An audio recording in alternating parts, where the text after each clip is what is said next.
Bonjour à tous, bienvenue à ce live en direct de l'ISEG Nantes, dans le cadre des 10 jours de l'orientation proposés cette année par le groupe Ionis et les trois écoles, Epitech, IARTSUP et ISEG. Aujourd'hui, on va parler pédagogie par projet à l'ISEG avec François Rousseau, notre directeur des études. Bonjour à tous, bonjour Guillaume. Bonjour François. Alors, on a une spécificité à l'ISEG, c'est de travailler essentiellement sur un modèle projet pour pouvoir projeter nos étudiants, en tout cas dans un avenir proche, travailler directement avec de vraies entreprises. Est-ce que vous pouvez nous en dire plus ? Tout à fait Guillaume. Effectivement, la pédagogie par projet, c'est propre à l'ISEG. Alors, ce qu'il faut dire tout d'abord, c'est qu'on reste une école. Donc, les étudiants, on transmet aux étudiants un socle de connaissances fondamentales qui contient du marketing, de la communication, des sciences humaines, de l'économie, du droit, de la gestion. Mais finalement, ce ne serait pas suffisant dans une école qui professionnalise d'avoir ces connaissances qui ne sont pas appliquées. Et c'est pour ça qu'on a une pédagogie qu'on appelle la pédagogie par projet et qui consiste dans un premier temps finalement à appliquer ces connaissances. Alors ça intervient à plusieurs moments au cours d'un étudiant qui suit le cursus ISEG. Ça peut être pendant les cours où les intervenants, qui sont tous des intervenants professionnels chez nous finalement, proposent aux étudiants d'appliquer sur des cas qui peuvent être fictifs, mais la plupart du temps réels. C'est l'avantage d'avoir des intervenants qui sont professionnels et qui peuvent soumettre des cas à nos étudiants. Et puis, c'est également, cette application, elle se fait également sur les moments qui sont banalisés et qui sont bloqués sur toutes les années ISEG. Ça peut être une journée, 2 journées, une semaine ou un projet au long cours sur plusieurs mois. Et là, c'est plutôt des entreprises qui ont des problématiques, qui viennent challenger nos étudiants, sur des problématiques réelles. Alors c'est un peu un échange de bons procédés. D'une part, ça permet aux étudiants donc d'appliquer leurs connaissances et ça permet aussi aux entreprises finalement de récupérer des idées fraîches. Parfois on peut être un peu la tête dans le guidon et du coup avoir le regard de jeunes étudiants qui est parfois très spontané. Et qui peut permettre finalement de faire avancer les choses, de s'inspirer, d'être une boîte à idées finalement. Pour les entreprises. Et finalement, un étudiant qui va suivre la scolarité chez nous, ça représente environ cette application finalement des connaissances sur des cas concrets, ça représente environ 20 mois. Et voilà, alors après, il y a de nombreuses entreprises qui se succèdent, qui se bousculent au portillon pour tester nos étudiants et pour challenger nos étudiants. Alors, il y a Tipiac, il peut y avoir également Center Parcs pour des projets récents, mais c'est des plus petites entreprises aussi. Ça peut être, par exemple, on a travaillé l'année dernière à Nantes pour un collectif qui s'appelle le Printemps des Fragilités, où il s'agissait de mettre en place la stratégie de community management, et également de créer carrément l'identité de ce collectif d'associations qui est assez conséquent à Nantes. Donc voilà, c'est pour dire aussi que finalement cette pédagogie par projet, c'est pas uniquement en travaillant avec des grosses entreprises, c'est aussi le tissu local, les petites startups et aussi le tissu associatif. Voilà, dans l'ensemble. En parlant de tissu local, on a travaillé il y a assez peu de temps avec Fleury Michon. Finalement, c'est les étudiants qui en parlent le mieux. Je propose qu'on regarde finalement un reportage sur ce qui a été réalisé.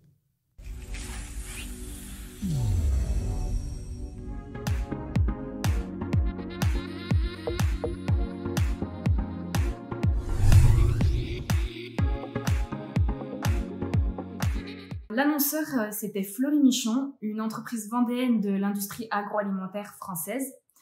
Nous avons eu 3 jours pour travailler en équipe sur une problématique marketing liée à un produit Fleury Michon qui n'était pas forcément en adéquation avec les nouvelles générations. Cependant, l'entreprise souhaite rester discrète sur cette demande et sur son brief.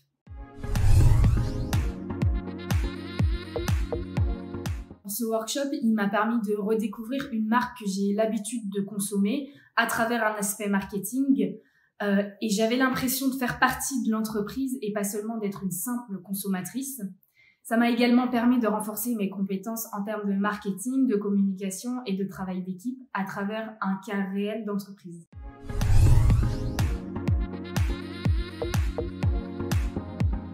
Ça a été très simple. Dès le départ, on a essayé de les mettre à l'aise et de faire en sorte qu'ils se sentent comme nous, des étudiants présents depuis le début du cursus.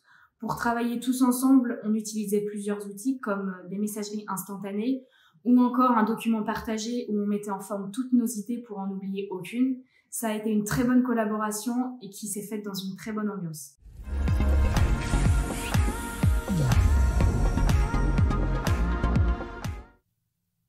C'est un bel exemple d'un univers dans lequel nos étudiants ont réussi à travailler avec un vrai brief. Ce sont vraiment une entreprise réelle qui vient proposer une problématique. Je vous rappelle aux personnes qui regardent actuellement notre live, qui peuvent poser des questions s'ils veulent dans le chat directement YouTube. On leur répondra autant que possible en direct. Alors du coup, François, pour revenir justement sur ce qui a été réalisé sur Fleury-Michon, quel est l'intérêt pour un étudiant de travailler d'abord avec une vraie entreprise et pas un brief finalement fictif, et peut-être aussi de prendre des risques finalement dans la réponse? Alors tout à fait. Alors le cas Fleury-Michon là-dessus illustre bien finalement ce qu'on souhaite faire à l'ISEG. Là, il y avait une thématique qui était une thématique ambitieuse finalement pour des troisième années, avec une entreprise aussi importante. Fleury-Michon, c'est une très belle marque. Ça fait partie c'est la troisième marque la plus achetée en France.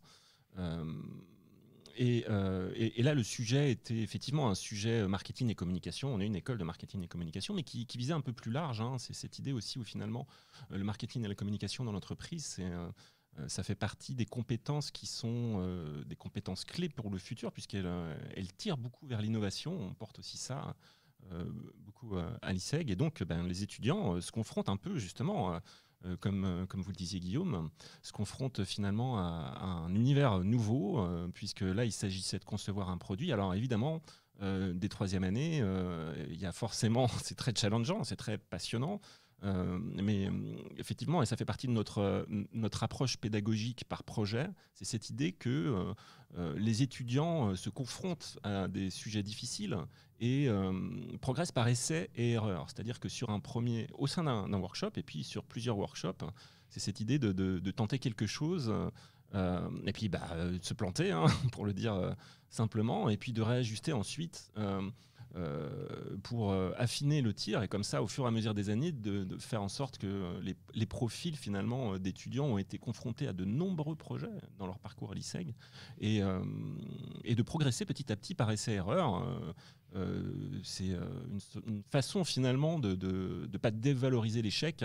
Finalement, on est toujours un collaborateur est toujours bon quand il a essuyé quelques échecs, parce que il est plus armé face aux différentes problématiques qui l'attendent. Et puis, cette dimension d'expérience, finalement, parce que c'est de ça dont on parle, c'est faire l'expérience de projets réels pour les étudiants, permet aussi de cultiver la passion, en fait. Il y a une dimension de compétition lors de ces workshops-là. Il faut bien comprendre que les étudiants sont en compétition les uns contre les autres. Alors, en compétition douce, c'est pas la guerre pour autant, mais ça permet de développer un peu le sens de la compétitivité, en fait. Et également, ça permet aussi de se rendre compte de la difficulté, parce qu'une fois quand on est en cours, finalement, et qu'on reçoit de la connaissance, on peut toujours imaginer que c'est relativement facile de l'appliquer. Et le fait de se confronter à des sujets un peu compliqués, comme celui de Fleury-Michon, ça permet aux étudiants de se rendre compte de la difficulté, et puis que plus tard, dans le futur, ils seront toujours, d'une certaine façon, devront toujours apprendre à apprendre. Et nous, on considère que c'est pendant le parcours d'études supérieures que doit se cultiver l'envie d'apprendre et de développer aussi une certaine passion, qu'on essaye de cultiver, en tout cas à l'ISEG. Il existe 1500 métiers aujourd'hui répertoriés officiellement dans le domaine du marketing com et du digital. Alors c'est gigantesque, on sait qu'une partie de ces métiers vont potentiellement disparaître. Il y a des métiers plus ou moins techniques en marketing com. Je sais que le cas Fleury-Michon, on a aussi travaillé des problématiques industrielles puisqu'on ne fait pas ce qu'on veut dans l'agroalimentaire, il y a des règles. C'est quoi finalement cette possibilité de tester ou de connaître en tout cas ces métiers à travers un workshop de ce type-là ? Alors, c'est très juste. Quand on commence à travailler sur des problématiques d'innovation, alors le marketing et les communications, habituellement, ils travaillent avec les services d'innovation, que ce soit pour faire une publicité qui permette de faire connaître le nouveau produit, ou que ce soit pour le packaging, ou pour savoir comment on va parler de ce produit-là. Effectivement, mais de plus en plus, et c'est ce que vous évoquiez finalement, les 1500 métiers, de plus en plus les compétences du profil marketing et communication doivent tirer de plus en plus vers la R&D, l'industrie. Alors effectivement, c'est un vrai challenge pour nos étudiants. Il faut aussi savoir qu'ils sont épaulés, c'est-à-dire que pendant les semaines de workshop, en tout cas sur celle-ci, mais sur toutes, on ne laisse jamais nos étudiants seuls. Ils sont coachés par des professionnels du marketing et de la communication, et du coup, ça leur permet aussi de comprendre assez rapidement quelles sont les contraintes et les différentes problématiques qui interviennent finalement dans un projet d'innovation comme celui-là, même si finalement ce qu'on leur demandait, c'était aussi d'appliquer ce qu'ils savent faire en majorité, à savoir du marketing et de la communication.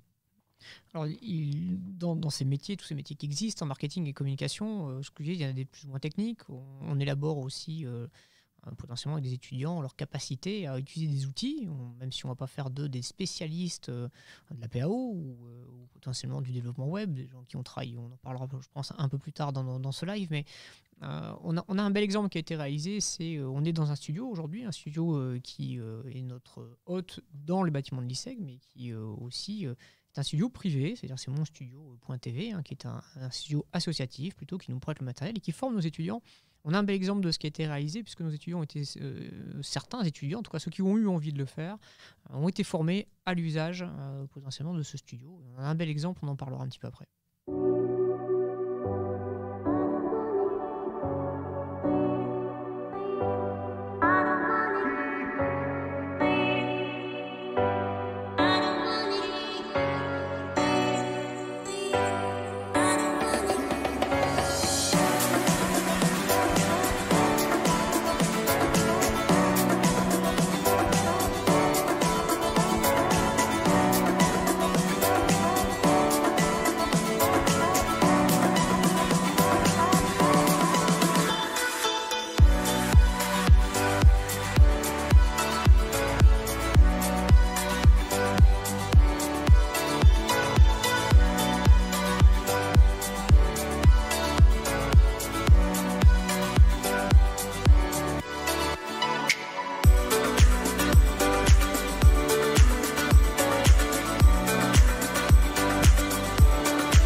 Alors voici un exemple parmi tant d'autres qui s'est déroulé à l'école sur l'apprentissage aussi des outils. Il y a toute la partie stratégique en marketing et en communication, mais il y a aussi cette partie outils. Vous allez être un jour amené dans vos métiers peut-être à tourner de la vidéo ou enregistrer de l'audio de qualité.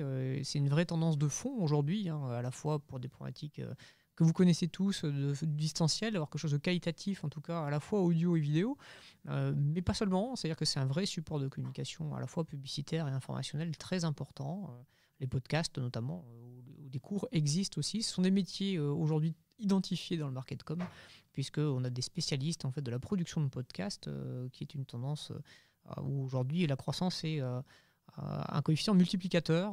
Ça permet de continuer à faire autre chose et d'écouter, de vous cultiver ou en tout cas d'apprendre des choses sous un autre format.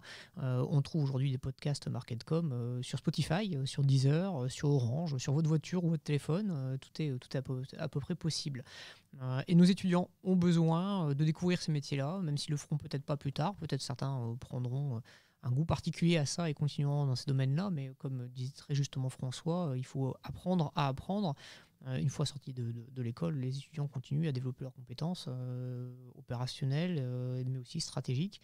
On n'a pas encore parlé de très gros annonceurs et surtout de quelque chose qui existe à l'école depuis beaucoup d'années, cette relation tripartite qu'on a avec Epitech et ISEG et cette capacité à répondre à des annonceurs internationaux à trois, c'est-à-dire finalement très proches de la réalité d'une agence. Oui, tout à fait, Guillaume. On a parlé déjà d'un bel annonceur qui était Fleury Michon, mais on a au-dessus, à travers notamment l'exemple de Nike qui a eu lieu l'an dernier. Alors, Guillaume, vous évoquiez effectivement rejoindre l'ISEG, c'est aussi finalement rejoindre le groupe Ionis, qui est le leader de l'enseignement supérieur privé en France, et à Nantes en particulier, mais surtout les campus à travers la France. On a des voisins qui sont à la fois physiques, mais aussi c'est des voisins,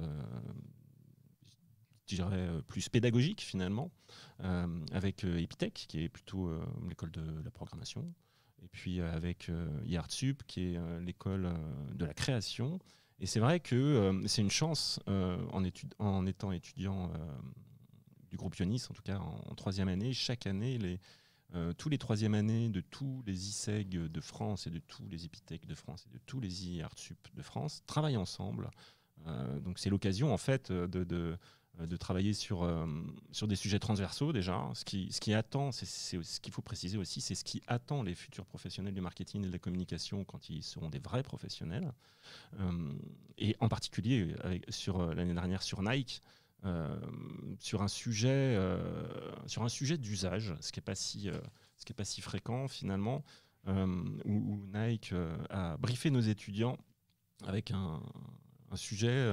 Il s'agissait d'inciter les jeunes Françaises à pratiquer plus de sport au quotidien, puisque Nike avait repéré que à l'âge de 10-11 ans, les jeunes Françaises pratiquaient moins de sport. Alors pour plein de raisons, justement, les étudiants ont travaillé sur ces raisons-là.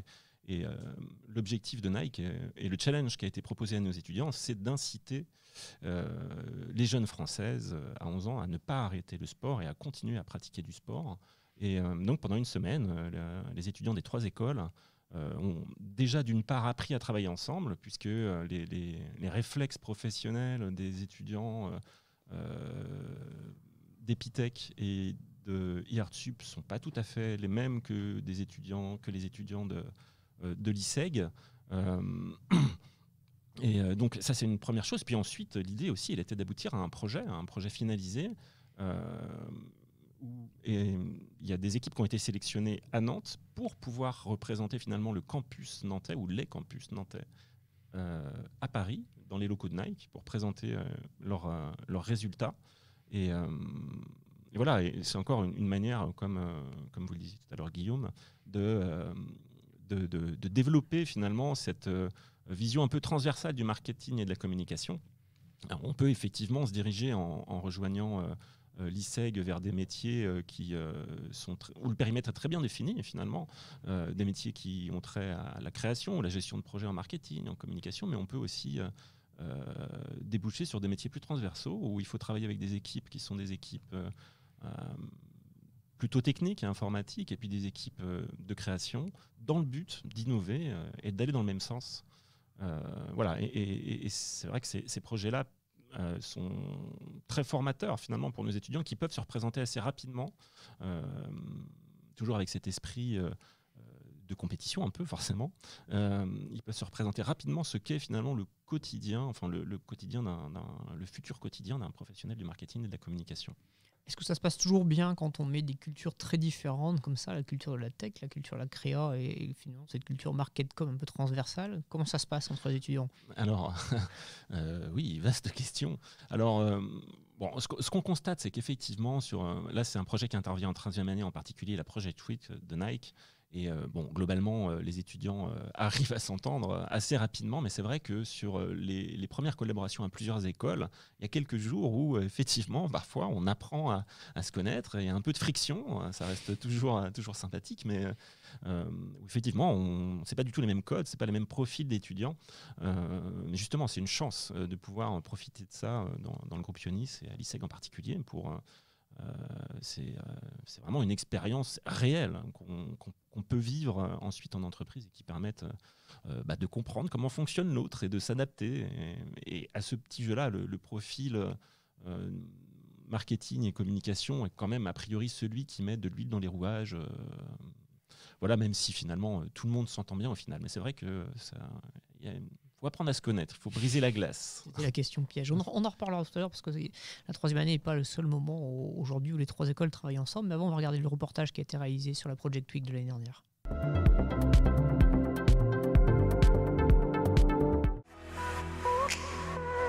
C'est un groupe de 5 composé de marketeurs, de développeurs et de créatifs qui seront là pour travailler pendant une semaine.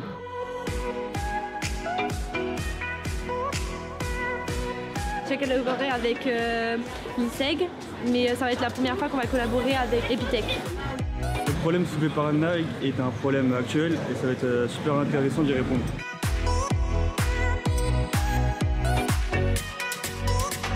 C'est une marque qui est super proche de la communauté et qui fait beaucoup d'événements, donc j'étais assez content de travailler pour eux.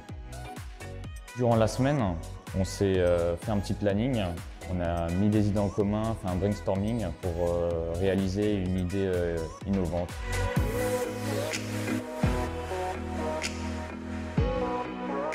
Aujourd'hui, on va faire les présentations aux différents juges pour présenter les projets qui ont été faits cette semaine. Et en vue de la présentation devant les juges Nike.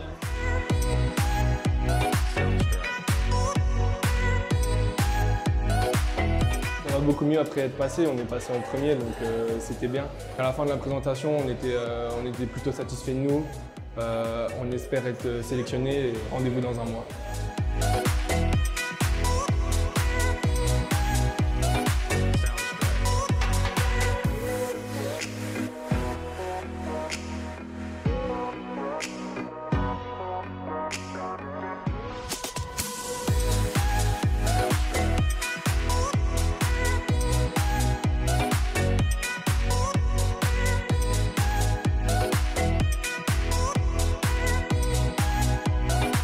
Ça a été des semaines intensives. On a pu confronter toutes nos idées parce qu'on n'avait pas toujours le même point de vue. C'est vraiment intéressant de travailler main dans la main dans tous ces métiers. Ouais. Nous, on est habitués à travailler avec d'autres gens qui font le même métier que nous. Je suis un peu sous le choc, on va dire. On est content. Ce qui était très intéressant, c'est de pouvoir faire travailler des écoles de différents horizons, des écoles plus techniques, plus artistiques et plus autour de la communication, et de les mettre tous ensemble sur un projet très intéressant pour nous. Et on a tout de suite senti aussi au moment du brief que les étudiants adhéraient au projet, au challenge, que l'état d'esprit était hyper positif et que la connexion avec la marque était réelle. Collaboration, innovation, travail d'équipe, créativité. Moi, je recommanderais vivement de travailler sur la Project Week. Ça m'a beaucoup appris. Je trouve que les étudiants ont un esprit assez vif. Ils ont pensé à plein de choses. On a appris aussi beaucoup de choses en les écoutant et en essayant de comprendre comment ils sont venus à l'essence du projet. Et ça nous a fait un petit peu changer notre façon de voir les choses. Donc c'est bien de se remettre un petit peu en cause. Je recommanderais totalement la Project Week pour un nouveau partenaire. Ça permet effectivement d'élargir notre angle de vue. Avec une même problématique, on a eu 8 groupes avec des approches totalement différentes qui nous font repenser la problématique et surtout avoir des idées concrètes à développer. Les next steps pour l'équipe gagnante et le projet gagnant va être effectivement d'être présenté en interne aux équipes Nike. On fera venir l'équipe gagnante pour qu'elle rentre plus en détail du projet et surtout pouvoir déterminer quelle est l'équipe chez Nike qui pourra ensuite concrétiser ce projet chez nous. On voulait vraiment remercier tous les étudiants qui ont participé. On sait que c'est un projet d'école et que ça prend beaucoup de temps. Mais en tout cas, on a des très très bons retours et bravo à tous.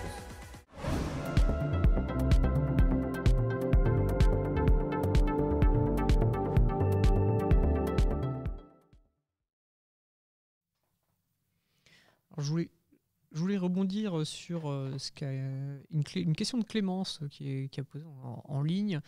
Comment choisissez vos entreprises et combien aujourd'hui de type de cas vous faites à l'année? Alors, on traite à peu près 60 aujourd'hui cas réels par an à l'école, sur les 5 années. Donc, ça veut dire que potentiellement, un étudiant qui fait les 5 ans chez nous répondra à 60 briefs réels.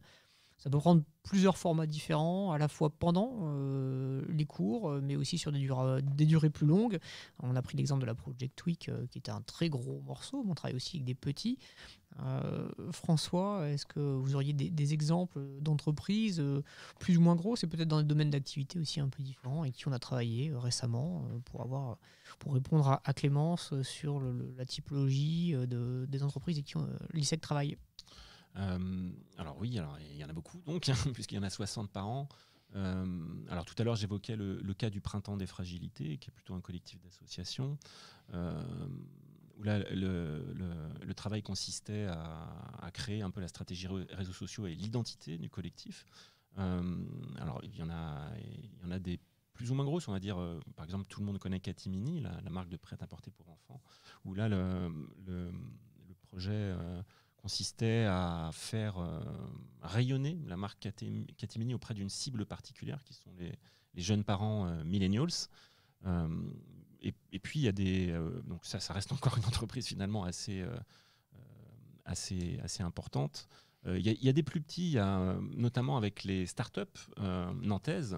Je pense notamment à une startup qui intervient dans la formation professionnelle qui s'appelle Up Together. En fait, Up Together, c'est une startup qui propose de faire des rencontres, pour la faire courte, de faire des rencontres entre middle managers pour qu'ils s'échangent des bonnes pratiques et qu'ils améliorent leurs pratiques, justement.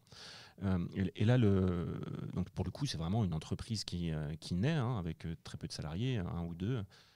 Et là, du coup, les startups sont assez finalement intéressés de travailler avec les étudiants de l'ISEG, puisque ça leur permet d'avoir finalement de faire avancer certains projets. Là, en particulier, les étudiants de 5e année ont travaillé sur la stratégie SEO, c'est-à-dire du référencement naturel de la start-up.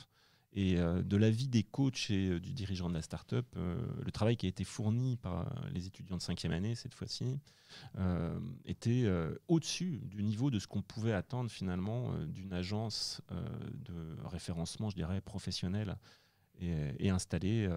Voilà, il y a également d'autres univers, comme l'univers de l'horticulture, enfin du végétal, pour faire plus large, avec la marque Silence ça pousse. Je pense aussi en matière de médias, on est une école de marketing et de communication, donc il ne faut pas négliger les médias. Donc on a travaillé pour le festival de l'info locale, où il s'agissait de travailler sur la dimension événementielle de l'événement alors qu'on était en plein confinement. Et puis d'autres secteurs, on va dire dans ce qui est développement durable, avec une publication qui s'appelle Kaizen, qui est un explorateur de solutions écologiques et sociales, où il s'agissait là de concevoir la stratégie de monétisation. Finalement, quand on est un magazine papier, comment est-ce qu'on arrive à monétiser son audience sur les réseaux sociaux. Voilà, enfin, le spectre est très large, que ce soit dans les secteurs ou les tailles d'entreprise, et le spectre est également large. Enfin, on suit quand même une certaine continuité pédagogique sur les sujets qu'on demande à nos entreprises. Voilà. Alors, le choix des entreprises se fait aussi en fonction des problématiques qu'on a envie de traiter à l'ISEG. L'objectif de l'école est de montrer le spectre le plus large possible de l'existence, finalement, de là où ils pourraient aller travailler nos étudiants, de l'associatif à l'entreprise internationale, de domaines plus techniques à des domaines finalement plus stratégiques, de l'agence à l'entreprise privée. On a des étudiants qui partent vers tout, ces types de métiers du market com et de lieux où ça se passe. Vous pouvez très bien dans une entreprise, dans un service marketing com qui existe déjà, ou aller partir créer dans des sociétés plus petites, et c'est une vraie tendance de fond, le métier en tout cas qui n'existe pas et qui est géré en grande partie généralement par les dirigeants des TPE-PME. Voilà, on va achever notre intervention aujourd'hui. La semaine continue, les 10 jours de l'orientation continuent sur le site internet. Vous pouvez continuer à voir les lives et suivre ça directement via le calendrier du site. Donc à très bientôt, merci d'avoir suivi ce live et on clôture par une visite du bâtiment. Au revoir, merci François. Merci Guillaume, au revoir.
Week.